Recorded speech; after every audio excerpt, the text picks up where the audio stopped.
Então, meus irmãos, eu convido o nosso irmão Mário para poder fazer a nossa palestra. Que Jesus ilumine e abençoe o nosso irmão. Já aqui atrás para poder comandar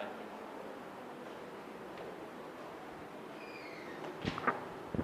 Bem, meus queridos irmãos, queridas irmãs, que Jesus, nosso Mestre, nos abençoe. Prazer estar aqui com vocês nesta tarde. E eu trago o abraço fraterno e carinhoso daqueles que fazem o Grupo Espírita Seara de Luz, que é a casa a qual nós pertencemos, e também aqueles que fazem a Rádio Rio de Janeiro, a emissora da Fraternidade, nossa emissora que transmite em 1400 AM, e também agora através da internet. Basta acessar www.radioriodejaneiro.am.br. E agora nós estamos entrando aí nas redes sociais. Nós estamos fazendo um projeto piloto de nós conseguirmos transmitir alguns programas através do Facebook, lá na nossa rádio. Está tendo um sucesso estrondoso, uma coisa maravilhosa, e a equipe está lá dando continuidade ao trabalho, após a partida do nosso querido Gerson Monteiro de volta à pátria espiritual. O Gerson que dedicou 32 anos da sua vida, não apenas ao movimento espírita, mas especificamente à Rádio Rio de Janeiro. E graças a Deus nós estamos indo bem, estamos lá equilibrando receita com despesa, estamos ali fazendo a emissora crescer paulatinamente, levando a mensagem do Espiritismo e do Evangelho para todo o Brasil e o mundo, graças à internet. E tem sido sensacional, porque graças justamente à internet, graças ao Face, ao WhatsApp, nós temos agora participantes, ouvintes, lá no Debate na Rio, no Respondendo aos Ouvintes e outros programas. Nós temos agora ouvintes internacionais, o pessoal brasileiros que moram fora aqui do nosso país e aproveitam para manter-se contactados com a nossa Rádio Rio de Janeiro e absorvendo a doutrina espírita. Então isso é muito interessante. Nós temos a Mara lá de Nova York. A Mara é tanto quanto assídua nesse trabalho, e a Mara trabalha lá em Nova York como faxineira.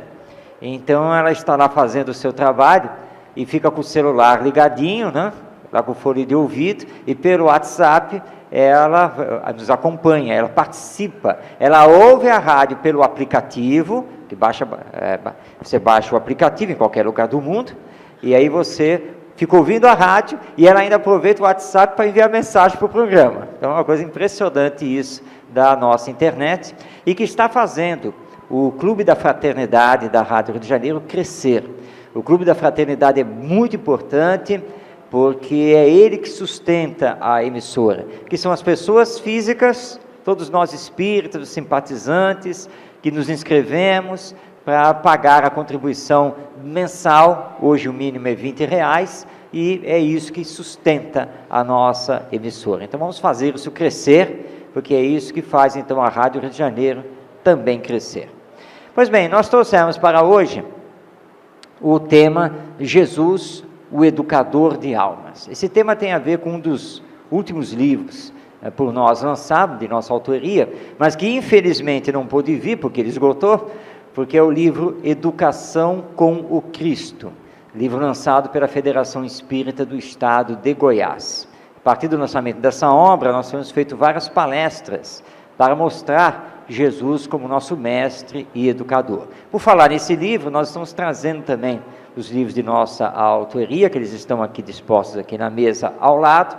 Final da palestra, quem quiser conhecer, quiser comprar, hoje eles estão ao preço único de R$20, e a promoção é que o autógrafo é de graça.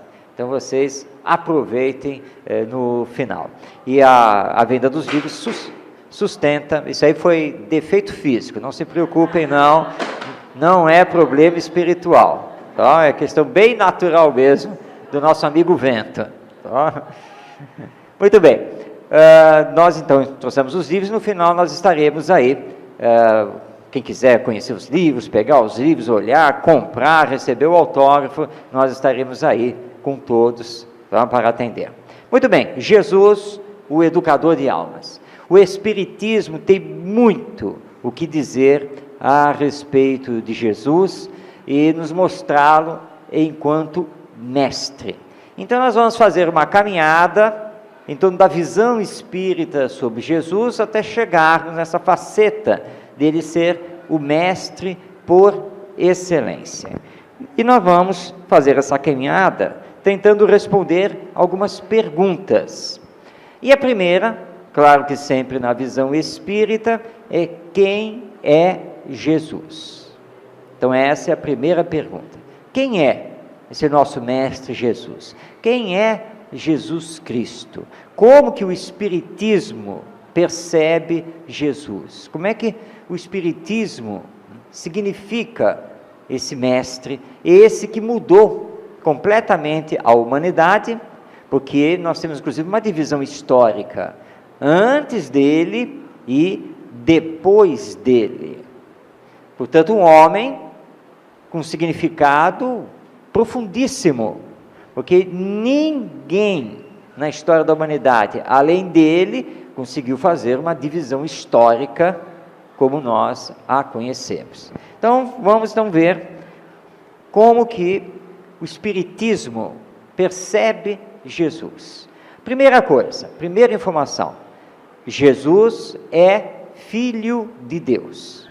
Para nós espíritas, Deus é um dos princípios básicos da doutrina.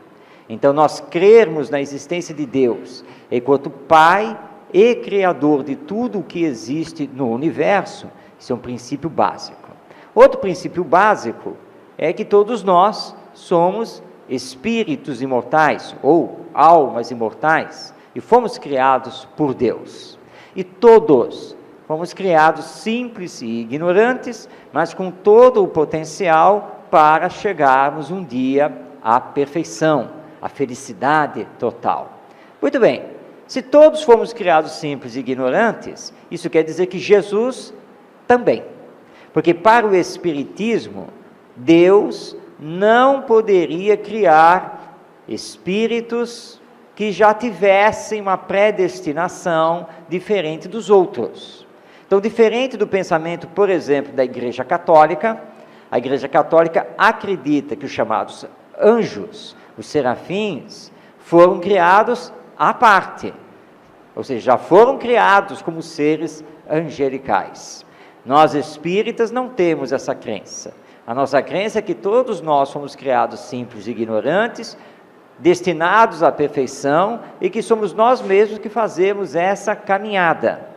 E Jesus, portanto, para nós, é Filho de Deus, tanto quanto nós outros. Também foi criado um dia simples e ignorante, e também fez a sua caminhada evolutiva, e chegou a esse estado de espírito perfeito, de espírito puro, que ele é. Outra colocação do Espiritismo é que Jesus não se confunde com Deus. Deus é o Pai Criador. Jesus é a sua criatura, como qualquer um de nós. É o Filho. Mas aí alguém vai lembrar que lá no Evangelho, lá no Novo Testamento, há uma fala de Jesus em que ele diz assim: eu e o Pai somos um.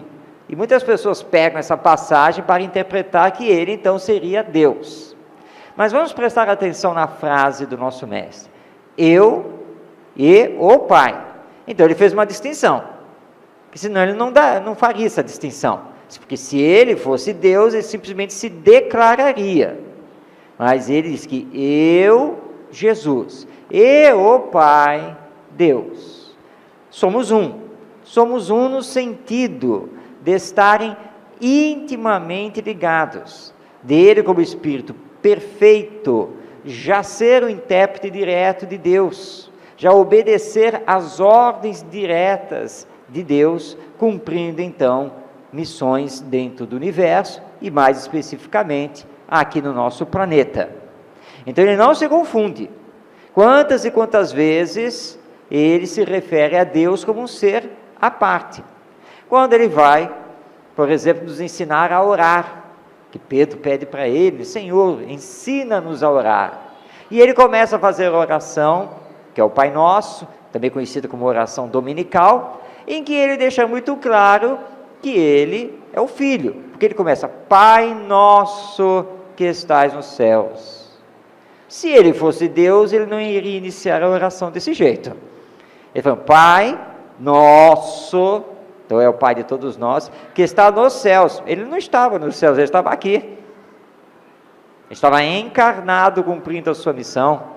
Então ele dirige o pensamento a outro ser, Deus, o Pai. Então, para o Espiritismo, é muito claro que Jesus não é Deus. Essa confusão iniciou com a Igreja Católica e que a Igreja Evangélica, a Igreja Protestante, acabou reforçando também. Mas nós distinguimos Deus como Pai Criador, único, e Jesus como seu Filho, tanto quanto nós. Outra informação que o Espiritismo nos dá é que Jesus é um Espírito perfeito. Ele já chegou lá, ao grau máximo de evolução que um espírito pode fazer. Nós estamos nessa caminhada, porque também somos destinados à perfeição. E aí alguém vai perguntar: e Jesus fez a sua caminhada aqui na Terra? Não, não fez. Porque antes de sermos planeta de provas e expiações, que é o atual estágio, nós somos um mundo primitivo. Estamos agora no processo de irmos ao mundo de regeneração. Então Jesus não pôde fazer todo o seu progresso aqui na Terra, com toda certeza. Ainda mais porque o Espiritismo dá uma outra informação que se une a esta, que ele é o governador do planeta Terra, desde a criação do planeta. Segundo a nossa ciência atual, o planeta Terra tem aproximadamente entre 4 a 4 bilhões e meio de anos de existência. E segundo ainda os nossos cientistas, nós teríamos, ou temos ainda pela frente, aproximadamente outros 4 bilhões de anos aí de existência do planeta Terra. São cálculos da ciência que vivem mudando, conforme a nossa tecnologia vai progredindo e novos conhecimentos vão sendo agregados. Então, a informação da doutrina espírita é que Jesus é o governador do nosso planeta desde a sua fundação, desde a sua criação. Então, Jesus é o co-criador do planeta. Então, há 4 bilhões e meio de anos, seja lá qual for o tempo aí, Jesus já é Espírito perfeito. Então, nós não estamos falando de qualquer espírito. Nós estamos falando daquele que já chegou à perfeição, que está com Deus e é o governador do nosso planeta. Daí vem a palavra Cristo, né? Jesus Cristo, ou Jesus o Cristo. Cristo significa ungido, enviado, Messias. Então, aquele que foi enviado por Deus para cumprir a missão. Que missão? A missão de trazer para nós a lei de amor, que ainda estamos aprendendo. Não aprendemos totalmente, porque ainda temos muitas dificuldades em amar o nosso próximo, mas estamos nesse aprendizado. Por isso que ele declara o segundo maior mandamento, porque na época os doutores da lei, os chamados fariseus, chegaram a ele por uma pergunta: Senhor, qual é o maior mandamento da lei? E aí eles se referiam à lei divina. E Jesus vai então recordar lá os 10 mandamentos recebidos por Moisés, e o primeiro: amarás a Deus acima de todas as coisas, de todo o teu coração, de toda a tua alma. E aí ele olha para os doutores da lei e diz: mas existe também um segundo mandamento, tão importante quanto o primeiro: amarás a teu próximo como a ti mesmo. E aí ele lança o fundamento do amor, que os doutores da lei da época não tiveram como retrucar, assim como nós hoje também não temos, porque entendemos que a essência da obra divina é o amor. Deus é amor, tudo está mergulhado no amor. E é no amor que nós vamos resolver todos os problemas da sociedade humana. Vamos resolver os nossos problemas e vamos resolver os problemas de ordem social. É no amor.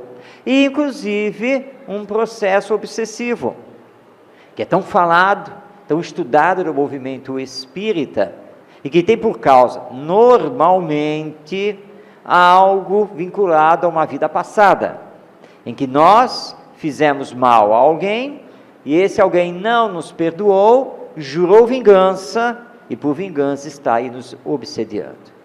E alguém então raciocinou e disse assim: bem, então, o que vai acontecer? Eu vou ter então que fazer alguma coisa contra ele, não é? Para que ele então possa parar essa obsessão. Então vamos para uma próxima encarnação, porque eu vou ter que desencarnar e ele vai ter que reencarnar. Como ele me fez o mal agora, então na próxima inverte a situação, eu vou fazer o mal sobre ele. Mas aí nós vamos fazer um ciclo vicioso, e esse ciclo vicioso precisa ser rompido, porque ele já está vindo de longa data. Como nós vamos romper isso? Amando, perdoando, compreendendo. É o amor que vai nos unir, é o amor que vai acabar com a injustiça social. E o amor está nos ensinos do nosso Mestre Jesus. Então essas são as informações básicas sobre Jesus que o Espiritismo nos apresenta. Vamos a uma outra pergunta. O que Jesus representa para nós? Essa pergunta é muito importante, porque muitas vezes nós temos em Jesus uma figura assim meio longínqua, algo que está perdido lá no passado, às vezes parece que não tem nada a ver com a vida atual. Quando nós trabalhamos certa vez esse tema na evangelização, aí um garoto, já adolescente, quando ele descobriu que Jesus viveu há 2000 anos, né, pouco mais de 2000 anos, então surpreso, ele então exclamou: mas tio, esse Jesus é velho, hein? De fato, porque para quem viveu há mais de 2000 anos, mas acontece que ele não está mais aqui, ele não continua aqui conosco fisicamente falando, ele só continua conosco espiritualmente. Aí o que foi que ele ensinou? E essa pergunta é chave, é uma pergunta importantíssima. Olha, ele ensinou que nós devemos nos amar. Aí ele sempre saca, é ruim, hein, tio? Não, mas é o que nós precisamos fazer. Mas como é que vai fazer isso? Quando alguém, por exemplo, me xingar ou xingar minha mãe, você faz o quê? O quê? Senta a mão. Pois é, mas Jesus pediu para nós perdoarmos, para nós entendermos. Não, mas eu não posso fazer isso. E aí nós vamos começando a trabalhar, e vamos então trabalhando, até que ele comece a pegar aquelas parábolas, aqueles ensinos de Jesus e colocar nos dias de hoje, na prática. Uma boa parábola para trabalhar, entre tantas outras, é a do bom samaritano. A do bom samaritano é muito especial para isso, porque ela não está perdida lá há 2000 anos, não, com aquele viajante que ia de Jerusalém para Jericó. Não, ela é dos dias atuais mesmo. Vamos lá fazer um faz de conta? Vamos trazer a parábola do bom samaritano para hoje, aqui neste nosso Rio de Janeiro. Então vamos lá. Tinha um palestrante, no caso espírita, que viajava do Rio de Janeiro para São João de Meriti para fazer uma palestra. No meio do caminho, ele teve que parar o carro porque o pneu furou. E ele saiu do carro e foi trocar o pneu. E trocando o pneu, ele foi assaltado. E bateram nele. E roubaram o smartphone dele. Resolveram levar também o computador e o carro. E o deixaram estendido lá na beira da avenida ou da Via Dutra. Aí veio um carro. E esse carro era de um religioso local. E o religioso olhou e falou: mais uma vítima desta sociedade violenta. Senhor, até quando nós vamos viver desse jeito, sem respeito, sem amor? Hoje eu vou ficar na minha igreja rezando pela salvação das almas deste mundo. E ele segue. Mas vem o segundo carro, E o segundo carro é o de um político aqui da região. Ele olha e comenta com o motorista. É que o político tem que ter um motorista, né? Ele comenta com o motorista. Olha só, mais alguém aí que provavelmente deve ter sido assaltado. Isso é que não está morto, né? Cadê a polícia? Você viu algum policial por aqui na região, alguma coisa? Pois é hoje. Hoje eu tenho que fazer um discurso para balançar esse nosso governo. E aí lá vai ele e segue em frente, que ele precisa ir lá rapidamente para o gabinete. E aí vem um terceiro carro. E esse terceiro carro para. E uma pessoa desce. E essa pessoa socorre, carrega, põe o assaltado lá, o coitado do palestrante ali no carro, leva para a UPA. Leva lá para a UPA. E ele consegue encontrar uma UPA em funcionamento. Ele consegue encontrar, está lá, e aí ele, nos documentos lá, ele descobre lá telefone, entra em contato com a família, e não arreda a pé da UPA enquanto a família não chega. E mesmo quando a família chega, certificado que agora está tudo bem, ele ainda passa lá o zap dele, qualquer coisa, liga para mim. E ele segue, mas depois eu vou voltar ou eu telefono para saber se realmente ficou tudo bem com ele. E ele segue. E aí vamos então agora encerrar a parábola com a pergunta que Jesus fez lá ao doutor da lei. Desses três, quem foi que amou o seu próximo? E o doutor da lei, claro, teve que responder que era o terceiro, que lá na parábola original era o samaritano. Na nossa parábola é alguém que nós não identificamos. E aí então Jesus olhou para o doutor da lei e diz, então vai e faz o mesmo. Quem era o palestrante assaltado? Alguém sabe? Não, eu não dei o nome, não falei nada, não falei nem se era homem ou mulher. Era um palestrante que ia fazer uma palestra e foi assaltado, pura e simplesmente. Quem é então o samaritano? A pessoa que parou, nós também não sabemos. Mas Jesus foi muito claro, vai e faz o mesmo. Ajuda, seja lá quem for. Esse é o significado de Jesus. E ele se apresentou, o modelo mais perfeito que existe. Ele vai falar lá em João, capítulo 8, versículo 12. Eu sou a luz do mundo. Quem me segue não andará nas trevas, mas terá a luz da vida. Seguir Jesus. O que é seguir Jesus? É colocar em prática os seus ensinos. Que como nós acabamos de ver na parábola do bom samaritano, esses ensinos não ficaram perdidos lá há mais de 2000 anos. Porque Jesus veio nos trazer ensinos atemporais, ou seja, para todos os tempos, e universais, porque eles servem para todas as situações. Nós estávamos conversando aqui antes de iniciar a palestra, e falando de educação, lembrando um episódio que certa vez aconteceu na evangelização.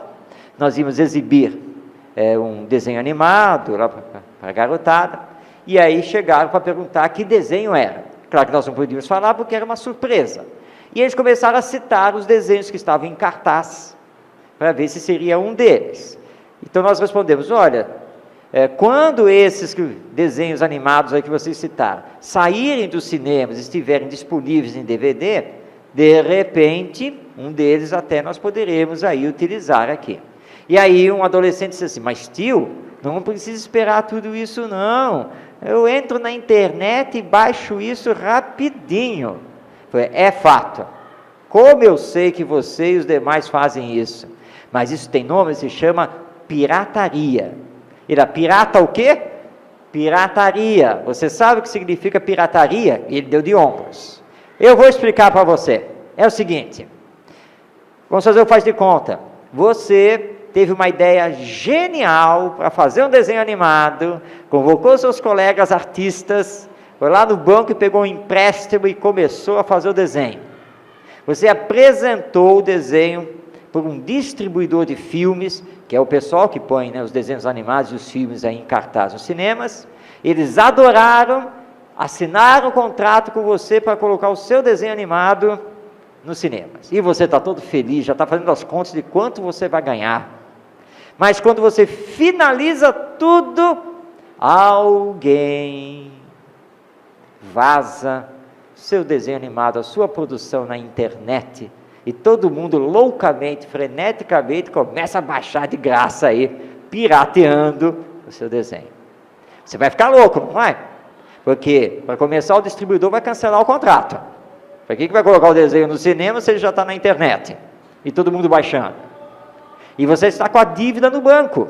E ainda tem que pagar o salário para todo mundo que trabalhou para você. E agora, o que é que você faz? E ele deu a pronta resposta: eu mato quem fez isso. Pois é, meu filho, se você matar quem fez isso, caso você descubra, você estará indo contra as lições de Jesus e que nós estamos aqui trabalhando na evangelização. E não me consta que matar quem fez isso vai resolver o seu problema, porque a dívida vai continuar e para piorar a situação você vai para a cadeia. Então parece que o caminho não é esse. Você entendeu agora quanto você faz mal pirateando, baixando as coisas por aí, pela internet, sem pagar os direitos autorais? Porque quem produziu o filme, o desenho animado, quem trabalhou nele, todo aquele pessoal vai ficar sem ganhar nada. Então não é uma coisa legal.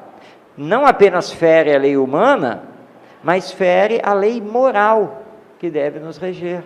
Por isso que nós não devemos piratear, mas sim fazer ao outro somente aquilo que gostaríamos que o outro nos fizesse. Aliás, sabe quem ensinou isso? E ele dá de óculos, né? Finge que não sabe. Foi Jesus. Esse que você disse que é muito velho, porque ele viveu há mais de 2000 anos. Foi ele que ensinou isso. Olha como o mundo estaria melhor se nós seguíssemos Jesus. Porque ele é a luz do mundo. Ele veio nos ensinar o significado da lei divina, a sua aplicação, o significado do amor nas nossas vidas. Então o Espiritismo nos apresenta Jesus como o modelo mais perfeito. Essa é a questão 625 de O Livro dos Espíritos. Kardec pergunta aos espíritos superiores se nós temos algum modelo, algum guia, se Deus nos ofertou isso. E a resposta dos espíritos: Jesus é o mestre, o guia e modelo. Por que nós estamos seguindo outros guias e outros modelos?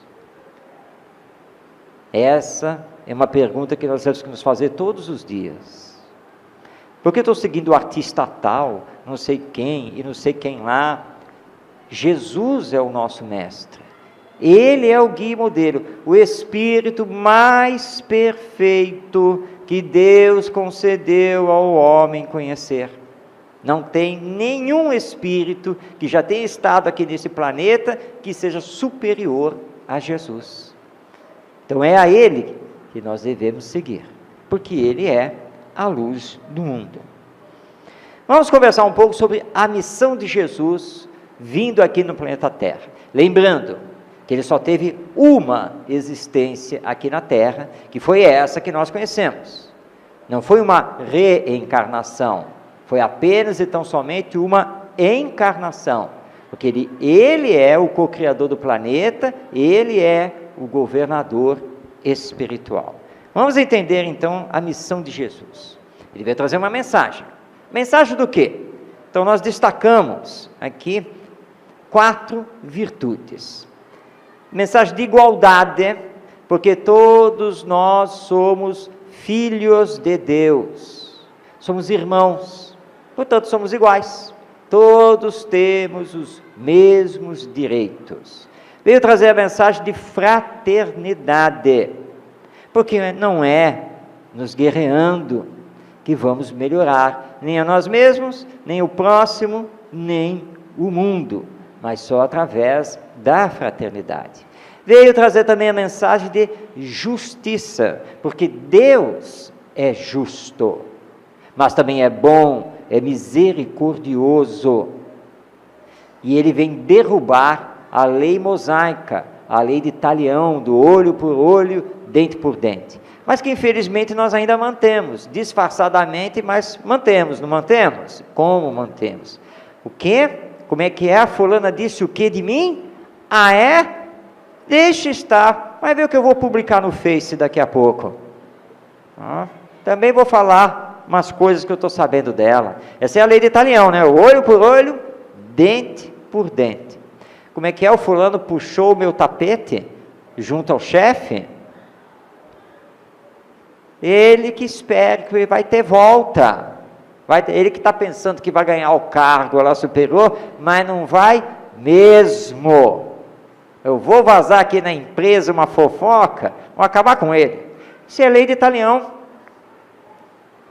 Ou como diz aquela companheira, Marcos, graças à doutrina espírita, eu parei de fofocar a vida dos outros ao telefone.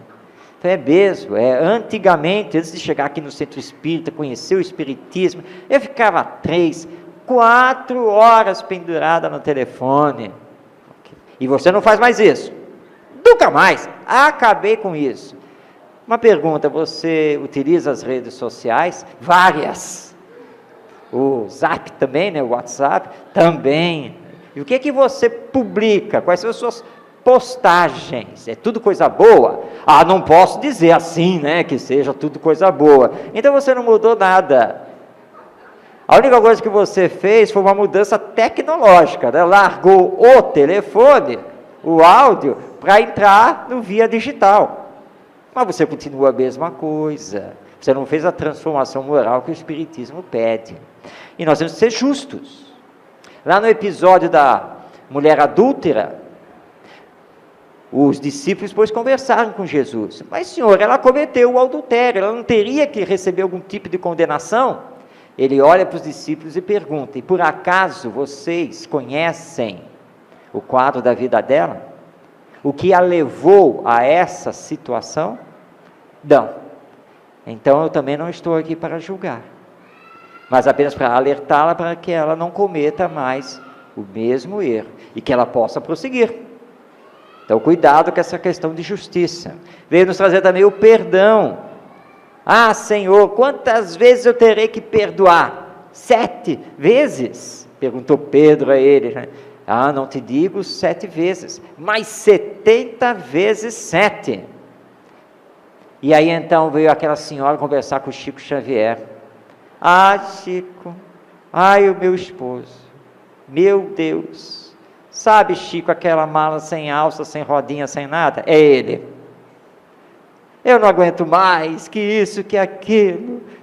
E aí o Chico, recordando o ensino de Jesus, mas minha irmã, é preciso perdoar, e Jesus nos informou, perdoar 70 vezes, 7 vezes, e ela respondeu na hora, mas eu já perdoei mais de 490 vezes, que é 7 vezes 70, faz a conta, 490, e aí então o Chico pego de surpresa, né, com a resposta, aí o Emmanuel socorre e diz, diga a nossa irmã, que ela não entendeu o ensino de Jesus, é para perdoar 70 vezes, 7 vezes, cada ofensa, ou seja, sempre que ele aprontar, sempre tem que perdoar, para todo o sempre. Ela não deve ter gostado da resposta do Chico, mas essa é a verdade.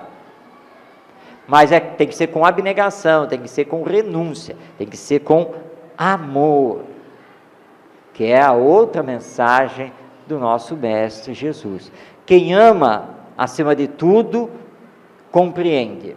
Essa frase é de Emmanuel, através do Chico Xavier. Quem ama, acima de tudo, compreende. Compreende que o outro ainda tem dificuldades, ainda tem problemas, mas que ele está na caminhada de aperfeiçoamento, de progresso. Tem que compreender que ele não pensa como você, que ele não faz como você. Mas ele vai chegar lá também na perfeição, como eu também vou chegar. Que Jesus então veio nos ensinar? Que todos somos irmãos, então somos filhos de Deus, e todos temos o mesmo destino, a felicidade, mas ela não é deste mundo, e não está nas coisas materiais. É por isso que quando terminar a palestra hoje, vocês não vão olhar para aquele canto da mesa, mas para este. Isso já é sinal de evolução, não é?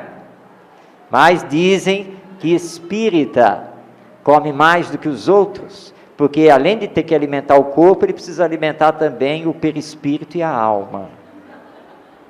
Nós vamos nos alimentar também moralmente, intelectualmente, que isso é muito importante. Todos chegaremos à felicidade, mas ela se encontra lá na perfeição intelectual e moral. Jesus veio nos ensinar que Deus é amor, Deus não pune. Aí nós dizemos assim, olha, o que está me acontecendo só pode ser castigo de Deus. Não pode ser, porque Deus não castiga, mas existe uma lei, que é a lei de causa e efeito. Então, você só assume as consequências daquilo que você semeia, daquilo que você faz. Nada mais do que isso. Vamos dar outro exemplo, que é clássico, nosso dia a dia. Você vai sair de casa para vir para cá, para assistir a palestra, mas sem planejamento e desorganizado, quando você percebe já está assim, em cima do laço, né? Já em cima da hora.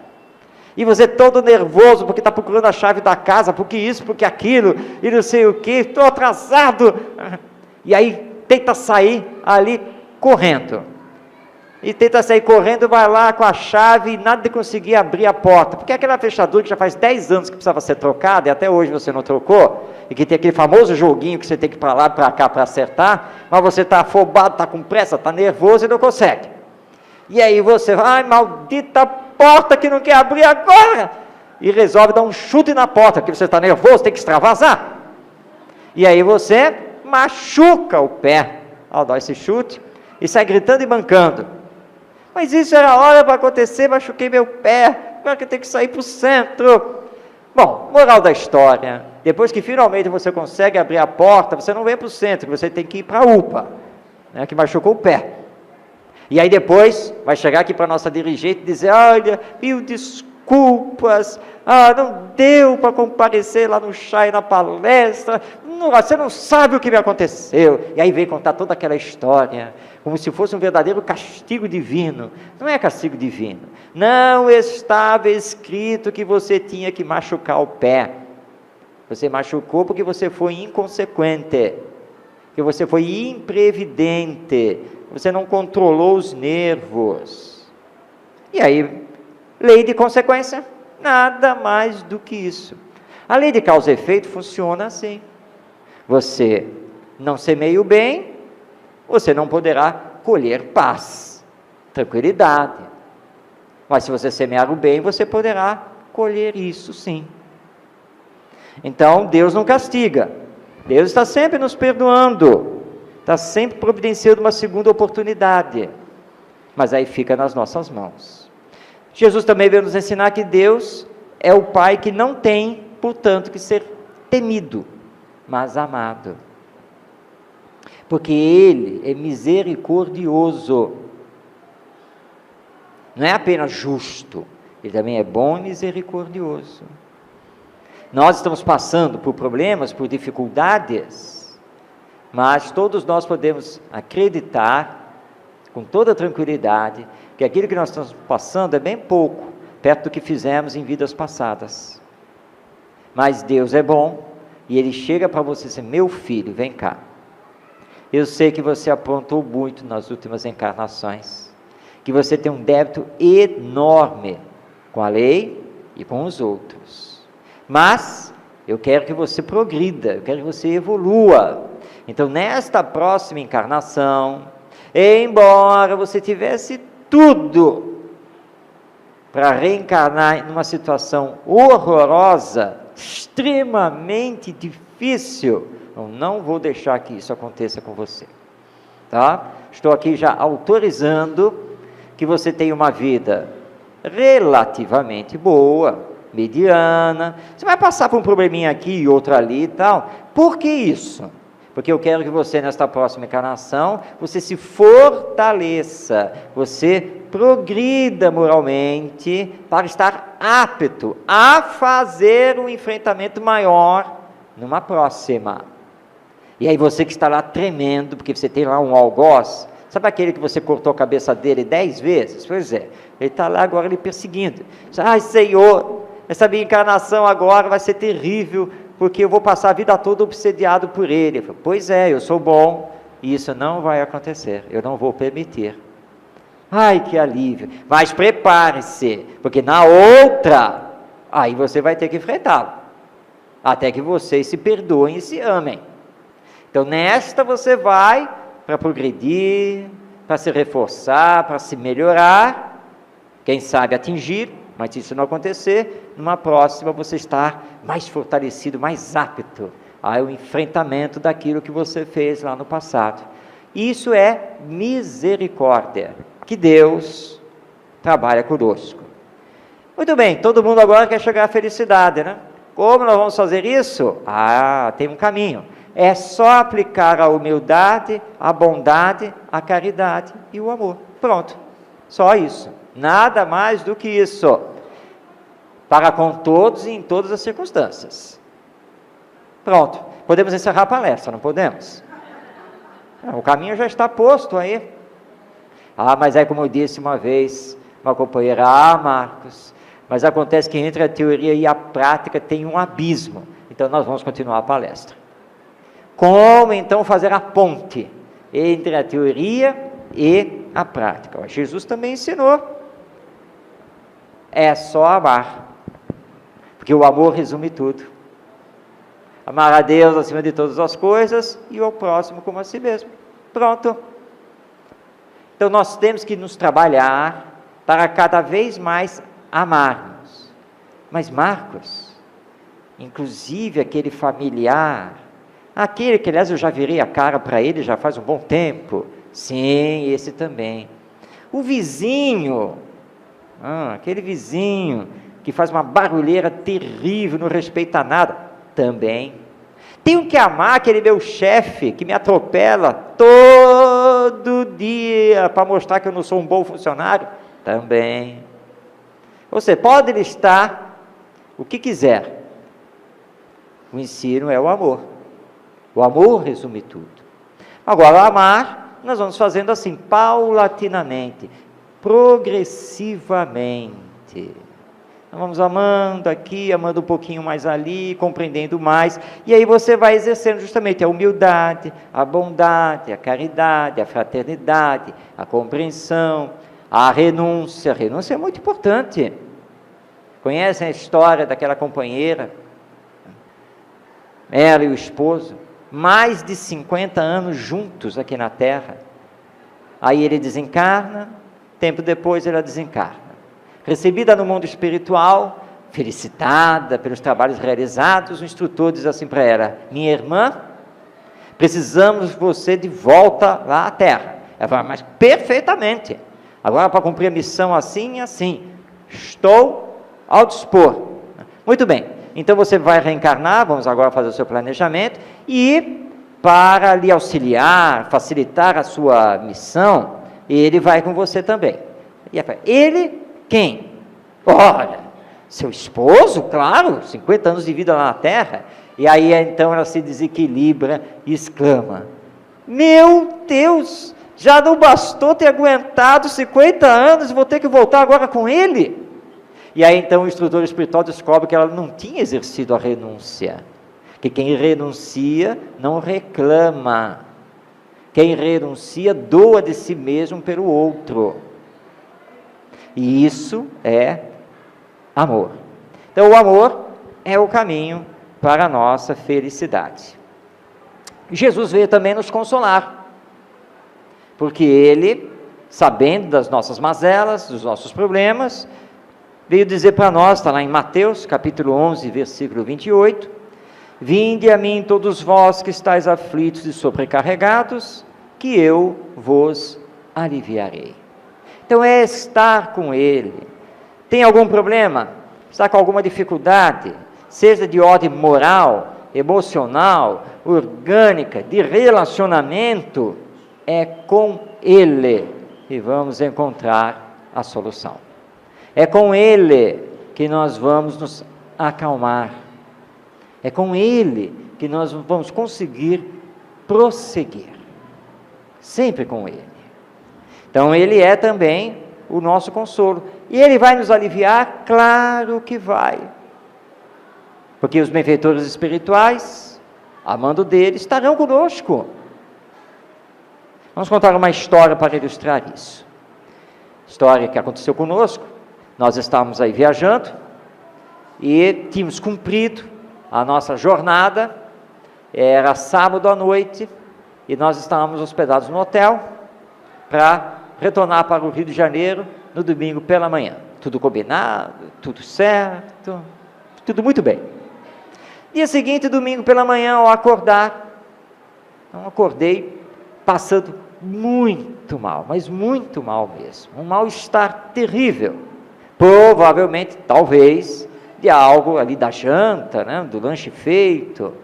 Bom, viajante, muito acostumado com isso, não é de primeira viagem, então tem remédio, já tem tudo na bolsa. Então, lá, toma o remédio, faz tudo, e nada de passar o mal-estar, e dando uma fraqueza, uma sensação de desmaio, sozinho no apartamento do hotel. Claro, nós podíamos ligar lá para a recepção, pedir lá um socorro, mas aí olhamos para o lado e vimos a garrafa de água. Vamos lá, a garrafa de água mineral. Pegamos a garrafa de água mineral e imediatamente acionamos aquilo que aprendemos com a doutrina espírita. Senhor Jesus, fazer a prece. O Senhor sabe que eu não sou de pedir para mim mesmo, mas eu estou aqui sozinho neste hotel, não quero dar problema para os meus anfitriões. Se for permitido, ponha nessa água, permita que os benfeitores espirituais coloquem o remédio para mim. E eu fiquei lá numa oração fervorosa, sentado na cama, e quando eu terminei, tomei a água. Tomei a água e deitei. Deitei e fiquei lá tentando manter pensamento positivo. Passados 15 minutos, levantei. Primeiramente me apalpei para ver se ainda continuava encarnado. Estava. Passou. Havia passado tudo. Eu estava plenamente restabelecido. Ainda deu tempo de ir ao restaurante do hotel, ainda fazer o café da manhã e esperar o anfitrião na recepção. E quando ele entrou, um grande amigo, aliás, entrou: bom dia, Marcos, e aí, tudo bem? Tudo ótimo. Tudo certo? Está tudo certo. Vamos? Vamos. E fiz a viagem de volta ao Rio de Janeiro, na paz.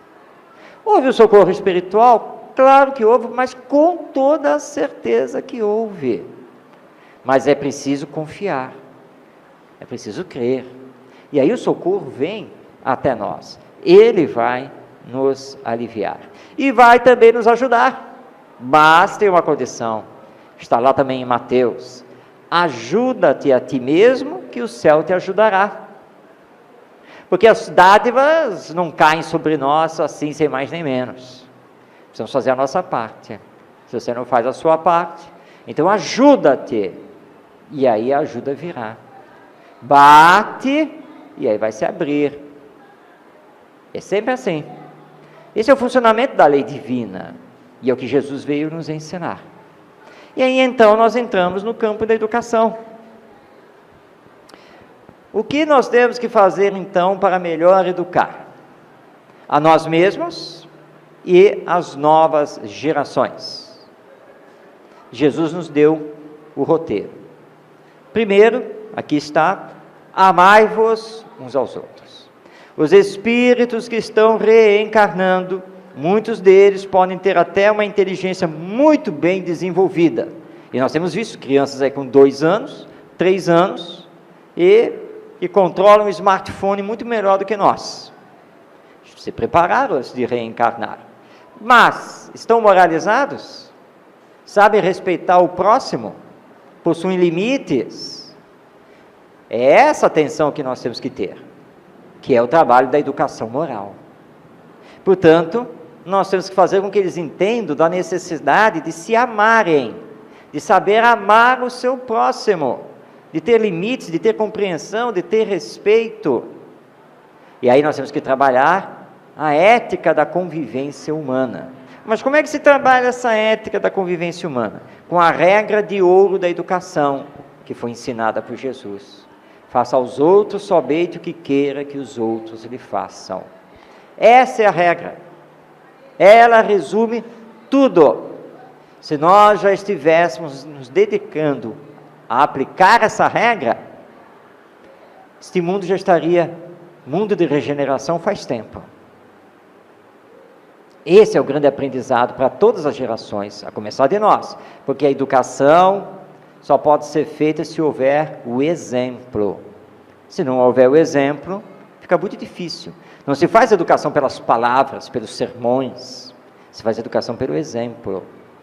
Mesmo quando você erra, quando você falha, porque afinal de contas você é imperfeito, você vai honestamente confessar que errou, confessar que você ainda está se trabalhando, que você ainda não conseguiu vencer aquele vício. Essa honestidade provoca a educação nos outros. Então, fazer ao outro somente aquilo que gostaríamos que o outro nos fizesse. Essa é a grande regra, é a chamada regra de ouro da educação. E os espíritos precisam ser amados e precisam ser educados dentro dessa regra, para aprenderem o valor da honestidade, o valor da fraternidade, da solidariedade, da cooperação, o valor do amor, que é um sentimento por excelência.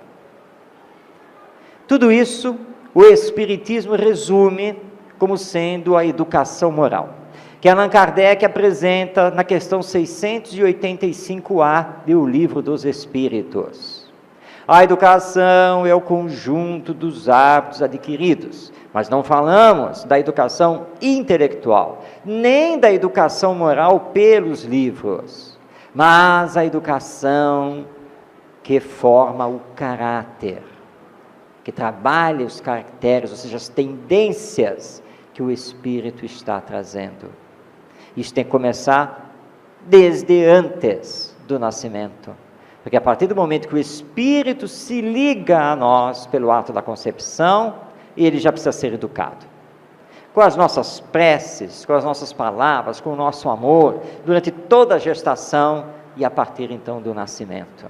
Nada de jogar as nossas crianças aí para as creches, para as escolas, o mais rápido possível, para termos sossego na vida, tempo para nós mesmos, porque nós vamos responder pelo que estamos fazendo perante Deus. A questão 582 do Livro dos Espíritos. A paternidade e a maternidade é uma missão, porque Deus confiou a nós os seus filhos, porque eles não são nossos. São nossos irmãos que nós precisamos bem encaminhar. E quando desencarnarmos, Deus só vai fazer uma pergunta para nós: o que você fez dos filhos que eu confiei a você? Se eles se desviaram por culpa sua, você responde. Só não responderá se eles se desviaram por eles mesmos pelo mau uso do livre-arbítrio. Mas será que neste mundo de provas e expiações, alguém aqui pode dizer que fez realmente todos os esforços que podia fazer, que renunciou efetivamente, que deu os limites efetivos? E para fecharmos, vamos lembrar aqui uma cena contada pelo psicólogo e educador Issam Itiba, que já retornou aí à pátria espiritual, no seu famosíssimo livro, Quem Ama, Educa. E ele conta que ele vinha de viagem, estava no avião,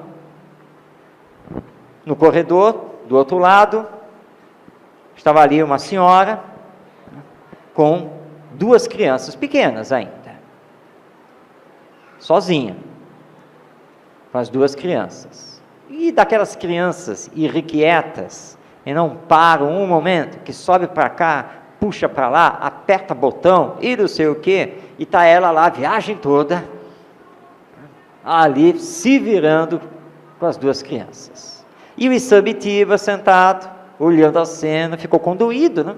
Coitada, né? Viajando sozinha, com essas duas crianças tão irrequietas desse jeito.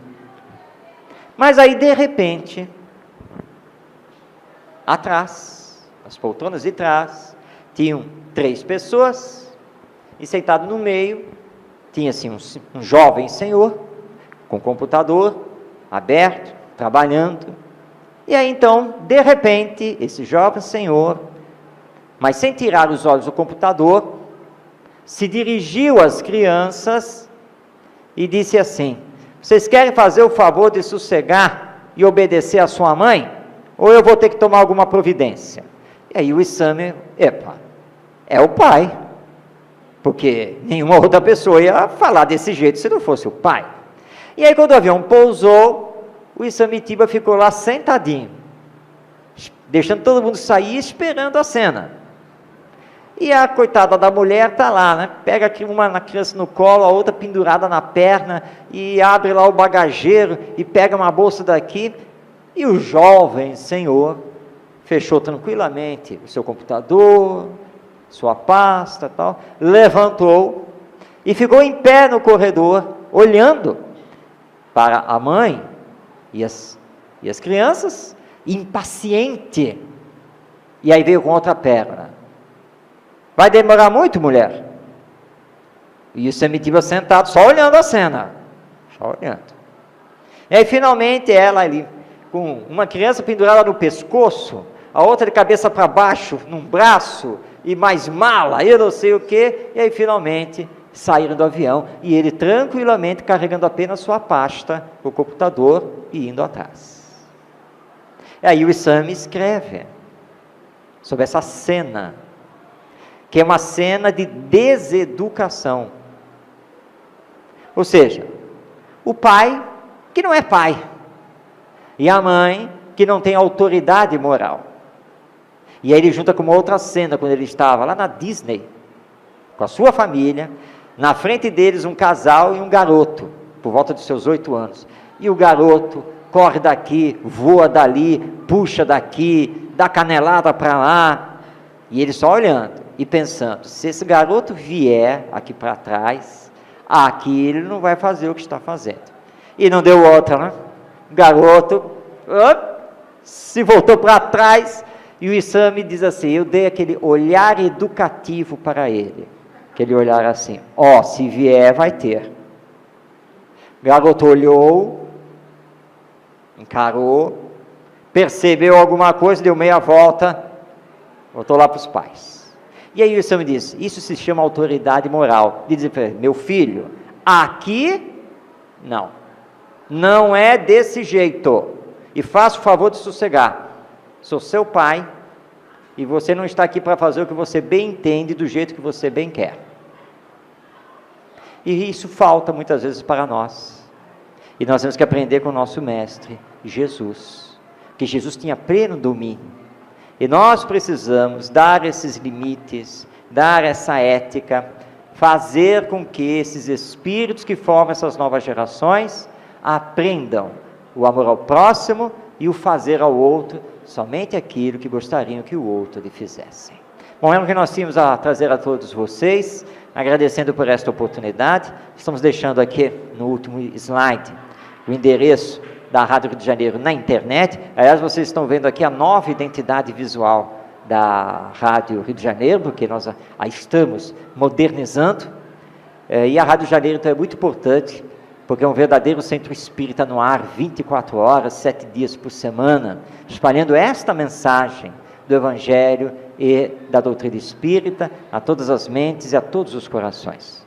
Vamos estudar o Espiritismo, aprender cada vez mais, vamos abraçar a nossa Rádio Rio de Janeiro, esta casa que nos abriga, para que possamos sim melhorar o mundo, porque a lei é da reencarnação. Como disse Jesus, é preciso nascer de novo. Ou seja, ele nos anunciou que ainda haveremos de voltar. E nós não gostaríamos de voltar para um planeta Terra, para um Rio de Janeiro, um São João de Meriti, muito melhor do que nos dias de hoje, como gostaríamos. Então façamos a nossa parte, aplicando a educação moral do ser imortal que todos nós somos. Que Jesus nos abençoe e que a paz esteja em todos os corações. Muito obrigado.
Muito bem, parabéns. É isso aí mesmo. Porque com isso estará também se aliando à família, né? Seria muito bom que a família fizesse isso. Aliás, é bom que nós entendamos que família e escola tem que andar de mãos dadas, né? Uma empurrar para a outra instituição essa questão da educação. Mas veja o resultado positivo, então com certeza esse é o caminho.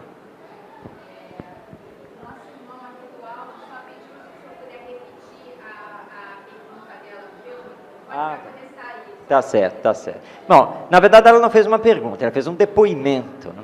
Ela também é educadora na área da educação infantil e ela estava dizendo que lá na escola em que ela trabalha, nessa fase infantil, justamente começaram a aplicar esse fazer ao outro somente aquilo que você queira que o outro lhe faça, com as criancinhas. Fala, vem cá, você está na fase aí de querer morder os outros, mas você gostaria que o seu coleguinha lhe mordesse? Então, com esse tipo de ensino, ela estava lá dando depoimento que os problemas, a agressividade minimizou bastante, mostrando, portanto, que esse é o caminho. Mais alguém?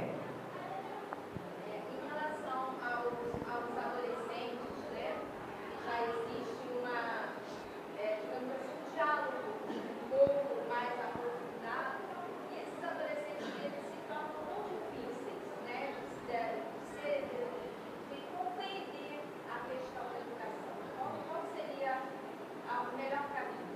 Bom, então ela está perguntando aqui a questão ligada à educação junto aos adolescentes. Porque o adolescente, né, já pensa, já tem sua vida própria, né? Por que de vez em quando eles são tão rebeldes, né, tão difíceis de nós tratarmos, e qual seria então o caminho? Allan Kardec tratou disso lá no Livro dos Espíritos, a partir da questão 580, quando ele pergunta, em outras palavras, mas ele pergunta o que acontece, né, com o espírito quando entra na adolescência. Porque tem uns que parece que mudam da água para o vinho, do vinho para a água, é uma coisa impressionante, né? Aquele filho ou filha, né, todo dócil, amoroso, etc., quando entra na adolescência, né, parece que nem nos vê mais pela frente. Ou às vezes o contrário, você tem um filho que durante a infância foi muito difícil, muito rebelde, mas parece que ele se encontra na adolescência e passa a ser o seu grande amigo, o seu grande cuidador e ajudador dentro do lar. O que é que acontece? Os espíritos explicam. É que quando chega a fase da adolescência, o espírito passa a se apresentar tal qual ele é. Então aquilo que ainda estava camuflado, não tinha aparecido, estava meio abafado, aí começa a surgir, porque ele passa a ser dono de si mesmo, ele passa a não ficar mais tão dependente dos pais e dos outros. E ele começa a querer assumir o comando da sua existência. Se a educação durante a infância não fez sobre ele a influência positiva que deveria fazer, começa a eclodir todas as tendências deles na entrada da adolescência. Mas ele ainda é um adolescente. E se ele é um adolescente, passível de educação. Aliás, se for jovem também, se for adulto também. Nós somos educáveis o tempo todo. Então, para alguns, nós teremos que ser mais firmes. Para outros, nós teremos que dar grandes cargas, doses de amor, porque nós trazemos problemas na área afetiva e emocional muito grandes ainda. E às vezes, esquecidos disso, os pais não dão essa carga como deveriam dar durante a infância. E isso vai eclodir lá na adolescência. Ele não recebeu o que deveria ter recebido durante a infância, ele ainda traz tendências de caráter que às vezes não são tão boas, são agressivas, e aí eclode tudo na adolescência. Bem, o que nós temos que fazer? Abandonar? Nunca, jamais. Mas é continuar a fazer todos os esforços para mostrar a ele que nós vivemos em sociedade, que não é possível que se queira viver isoladamente e fazendo apenas o que se quer, quando se quer, do jeito que se quer, porque o adolescente tem muito disso. Pode fazer também o que eu fiz uma vez com um adolescente da evangelização, ele já tinha 14 anos, e ele era aquele jovem que não queria nada com nada, e só fazia o que bem entendia, quando ele queria e do jeito que ele desejasse. Então eu cheguei a ele e disse assim, olha, eu quero fazer um combinado com você, sempre que você estiver aqui no Centro Espírita na evangelização. Muito simples. Eu já vi que você não quer nada com nada. Tudo bem, eu não vou lhe forçar a coisa nenhuma. A única coisa que eu quero combinar com você é o seguinte, você pode ficar aqui, mas não pode atrapalhar os outros, nem os seus colegas de evangelização, nem os evangelizadores, é só isso. Você não quer entrar em sala, você não quer desenvolver nada, você não quer estudar nada, tudo bem, pode ficar por aqui, mas não pode atrapalhar os outros, ok? E ele concordou, tudo bem.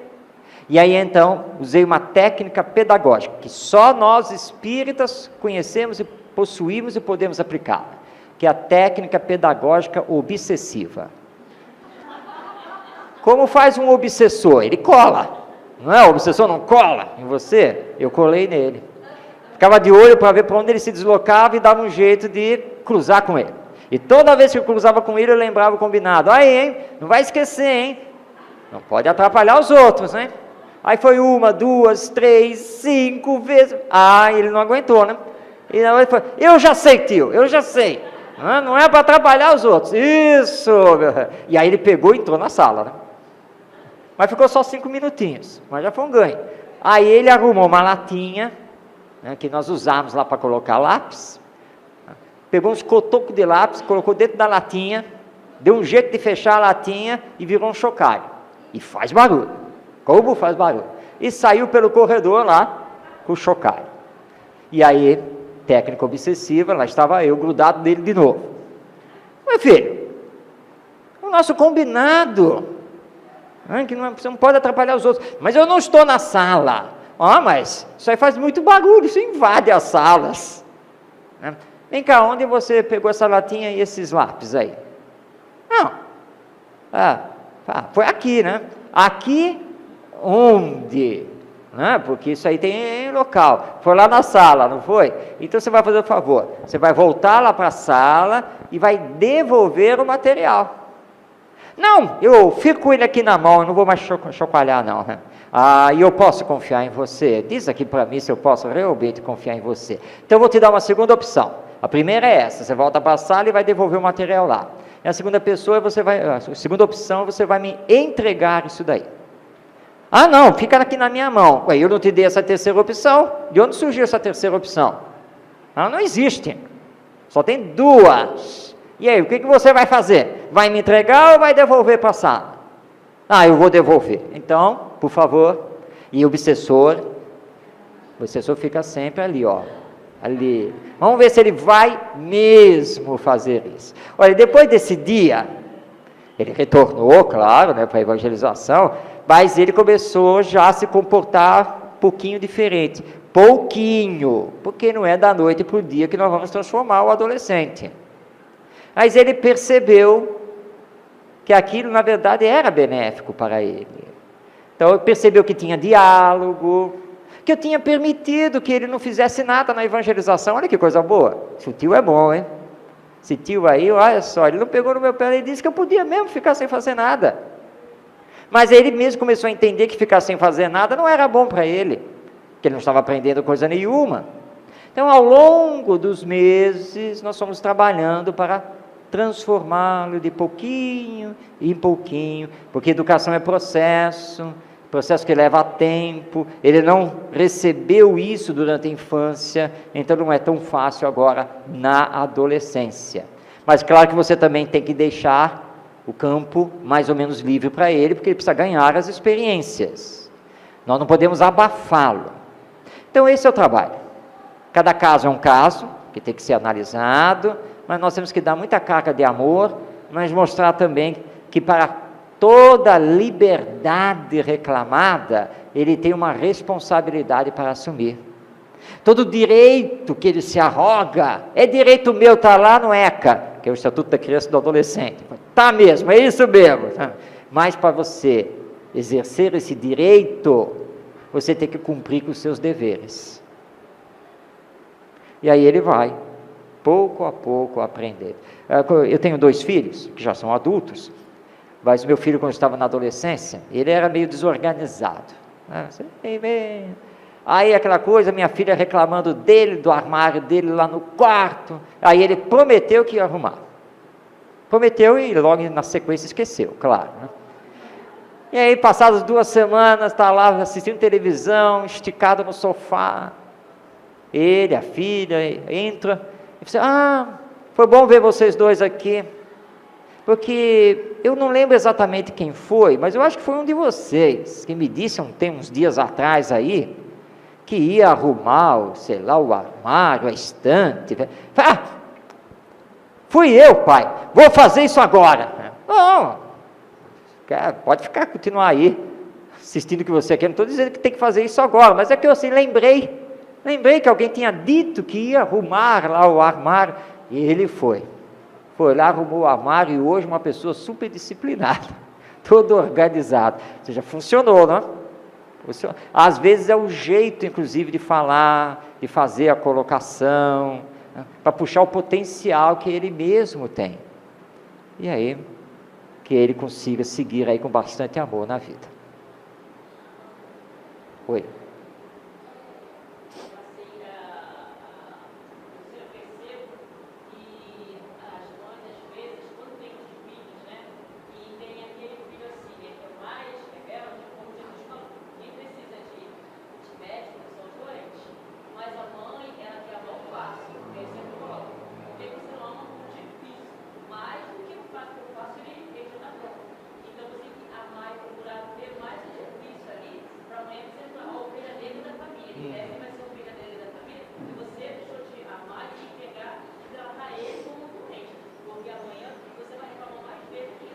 Com certeza. Então, nós estamos falando aqui da questão do filho problema, não, o filho difícil.